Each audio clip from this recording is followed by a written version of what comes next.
5 ওয়াক্ত নামাজের পর 33 বার সুবহানাল্লাহ, 33 বার আলহামদুলিল্লাহ এবং 33 বার আল্লাহু আকবার পড়বে, আল্লাহ রাব্বুল আলামিন ওই ব্যক্তিকে, হজকারী ব্যক্তিরা হজ করে যে সওয়াব লাভ করেন, আল্লাহ তাআলা এই ব্যক্তিকে সেরকম সওয়াব দান করবেন। তাহলে যারা হজ করতে পারছি না, তারা হজ করার জন্য তো চেষ্টা করবই, তার পাশাপাশি এই আমলগুলো যদি করি, আমরা আশা করব আল্লাহর কাছে যে আল্লাহ তাআলা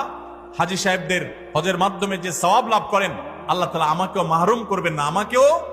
তাদের মতো সওয়াব দান করবেন। যে ব্যক্তি 5 ওয়াক্ত নামাজের পর 33 বার সুবহানাল্লাহ, 33 বার আলহামদুলিল্লাহ এবং 33 বার আল্লাহু আকবার পড়বে, আল্লাহ রাব্বুল আলামিন ওই ব্যক্তিকে, হজকারী ব্যক্তিরা হজ করে যে সওয়াব লাভ করেন, আল্লাহ তাআলা এই ব্যক্তিকে সেরকম সওয়াব দান করবেন। তাহলে যারা হজ করতে পারছি না, তারা হজ করার জন্য তো চেষ্টা করবই, তার পাশাপাশি এই আমলগুলো যদি করি, আমরা আশা করব আল্লাহর কাছে যে আল্লাহ তাআলা হাজী সাহেবদের হজের মাধ্যমে যে সওয়াব লাভ করেন, আল্লাহ তাআলা আমাকেও মাহরুম করবেন না, আমাকেও